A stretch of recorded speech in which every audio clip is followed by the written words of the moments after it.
Hey, everybody. Welcome to this episode of Think Business Live. Looking forward to talking with Lindsay Sharma. Lindsay, it's great to connect with you.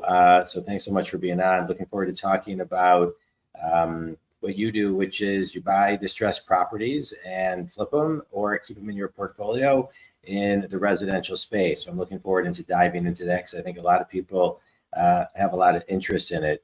Before we get started, or as we get started, I'm a business coach. I work with solopreneurs like yourself to Fortune companies and everything in between. And my type of client is somebody who is successful but stuck, and I work with them to get unstuck. And so in your business, where do people get stuck and how do you get them unstuck? Yeah. So first of all, thanks for having me on, Jon. I'm excited to be here. I think for me personally, I have been stuck in managing cash flow, and I know a lot of real estate investors are in the same boat. When you're an investor, it's very easy to take your net profit and then just keep buying more properties. And then you're all of a sudden looking at your bank account, wondering where all your money keeps going. So I know that can be a challenge in a lot of people's business in this space and other spaces. Yeah, one of the things as a business coach, I think it's always important, and I advise clients, especially when I'm working with clients like you, who have that topic as the discussion, is really making sure that companies are always looking at their expenses, but more so really making sure that what they're paying for they actually need, and that they're forecasting effectively. And that forecast is a daily pivot in many ways. Because the business, I used to be in commercial real estate, Lindsay, and it can fluctuate based on interest rates and the wind blowing and what people need and what people want. So no, I appreciate you sharing that because it's an important topic for people to be more conscious of, because any business can be great, but you need cash flow to make it run the next day. So I appreciate that. When you look at your business and when cash flow is good, right? What is one things that you're paying attention to make sure that the cash flow is not only fueling the company, but also fueling growth? Yeah, so I actually have implemented the Profit First system. There's a book by Mike McCallowitz, and you may have discussed this previously on your show, I'm not sure. But it's a system of allocating percentages of your revenue to different buckets, and those buckets determine how you spend money in your business. It also makes sure that you pay yourself as the business owner.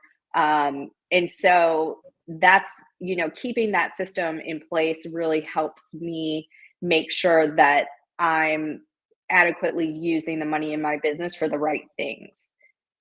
Yeah. What book was that? It's called Profit First. Oh, Profit First. Yeah. Yep. Yeah, That's a great book. Yeah, that's a great book. All right, no, thanks for sharing that. So let's talk a little bit about what you do.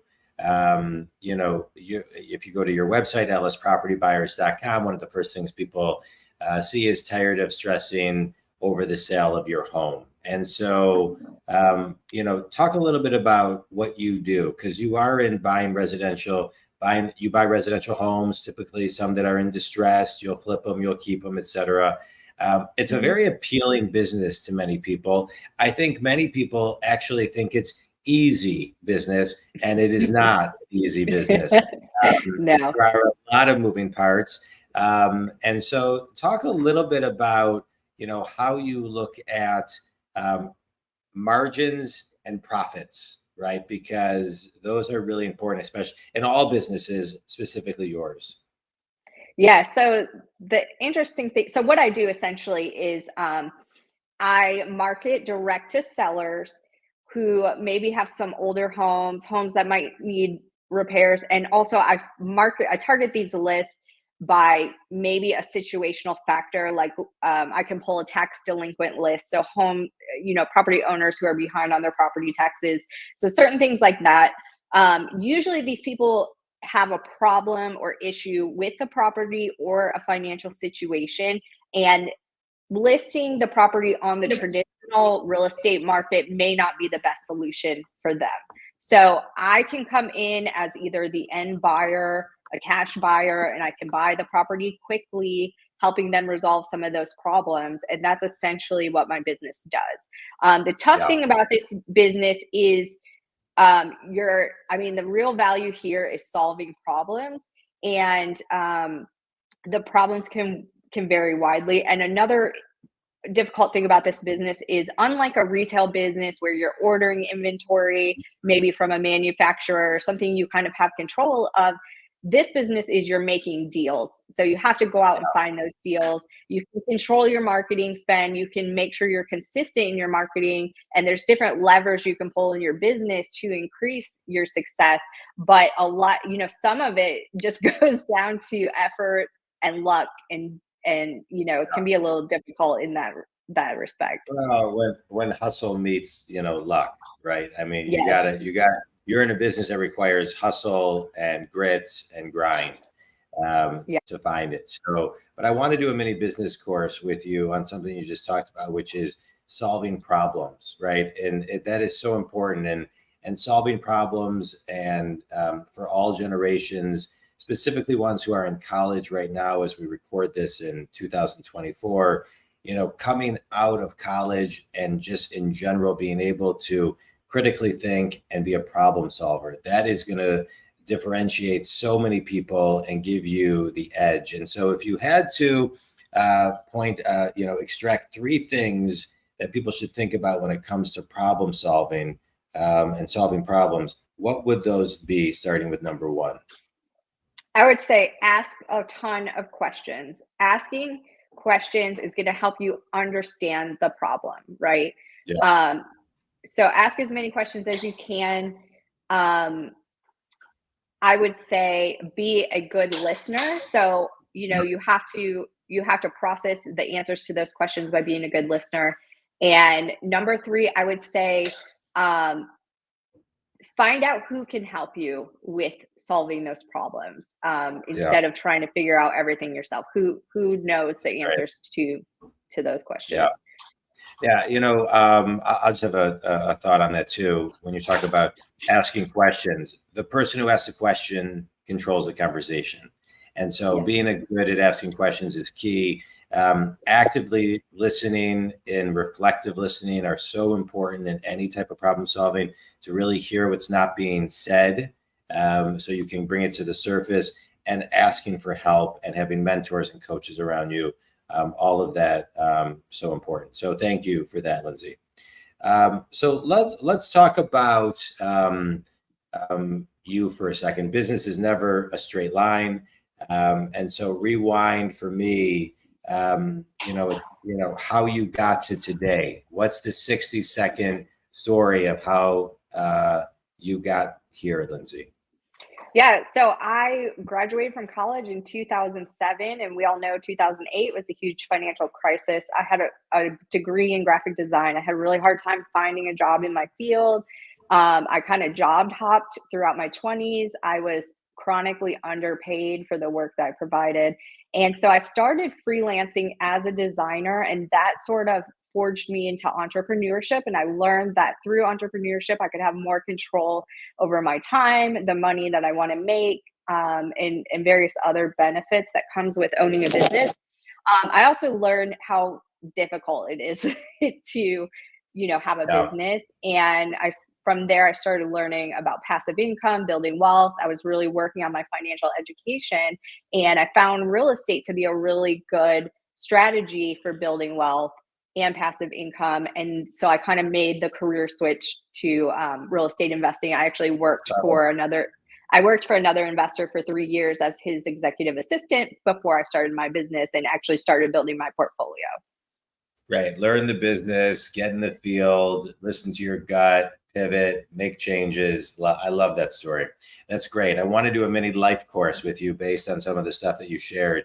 So, what you talked about is that you knew you wanted to move into entrepreneurship, right? So you're a graphic designer, you want to move into entrepreneurship. You end up, buying homes with distress, flipping them or keeping them in your portfolio. And so, that was a life choice that also, from what you shared, consisted of self-learning, diving in, being an executive assistant, learning the business, and then doing it on your own. And so, taking control of your life, the entrepreneurial life. And so what are 3 things that you would recommend somebody do in their life to get the life that you just defined? Number 1. Yeah, I would say take some time to reflect and create a very vivid vision for your life. What do you want your life to look like? Because that's going to be your motivation for doing the hard things. Number 2, I would say surround yourself with people who are where you want to be, or who are doing the things that you want to do, because you can learn from them. And number 3, I would say build a team and delegate. Do not try to do everything yourself. Find out what your strengths and weaknesses are and delegate where you're weak. Yeah, I love that. The only thing I'll add to that, and that was beautifully laid out, is when you talk about building a team and delegating, only hire great. You're only as good as your team. You're only as good as your employees. You're only as good as your team. So sometimes people rush to hire, they hire the wrong people, and the rewind of that is a really big headache. And so only hire great. That was great. And so, if you, I'm a business coach, and I work with solopreneurs and, Fortune companies, but I also have another company called Launch 3, which is a platform for people in their 20s, just in their 20s, to give them the branding, life, and career guidance that myself, and I have a business partner for that company, believe that they're either not getting or paying attention to. And so what advice would you give somebody in their 20s today on how to, grow a business, grow a brand, educate themselves, just any advice that kind of comes off the cuff? I would say pick one major thing to focus on. I think when we're in our 20s, it's very easy to feel lost and distracted. And so I think if you are very focused, you're going to move toward your goals a lot quicker. Yeah, it's great. All right, good. I love that. Let's do a quick speed round. A book that's had a big impact on you. Who, Not How. So good. So good. Dan Sullivan, Ben Hardy. That is one of my favorite books. It is such a good book. It's so simple.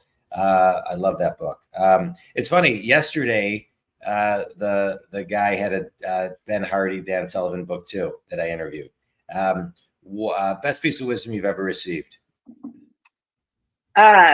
I would say believe in yourself and trust in yourself. All right, good. Finish this sentence. One thing everybody can do to be a better listener, like you talked about earlier, is be present. Good. I like that. Lindsay, tell everybody who your ideal clients are, where they can connect with you, learn more about you, etc. Yeah. So I really love to connect with other investors, especially women trying to get into real estate investing. And they can reach me. I'm on social media, Facebook, Lindsay Sharma, spell my name with an A. You can find me on LinkedIn. You can also find me on my website, lindsaySharmaproperties.com. It's great. Lindsay, I'm grateful that you took the time today to be on the show. Think Community, every guest shares so many great things to help you get unstuck in so many different levels of where you are in your business and sometimes many areas of your life. But I want to just highlight a couple of things that you shared, Lindsay, that I think are really, really important, which are kind of follow your path. Sometimes I think a lot of times we don't know what it is, but we can kind of sense it and feel it. And even if we can sense it, we still got to do the work to kind of get there and make it happen. Nothing is easy. And really focus on solving problems. And I just want to highlight, be an active listener, and ask great questions. And most importantly, ask for help. So I really appreciate you highlighting a lot of those things, Lindsay. Give them your website one more time. It's lindsaySharmaproperties.com. Awesome. And you can reach me if you want to chat about business coaching at jondwoskin.com. Lindsay, stay on. This was a great talk. I really appreciate your time. Thanks so much. Thanks for having me, John. I appreciate it.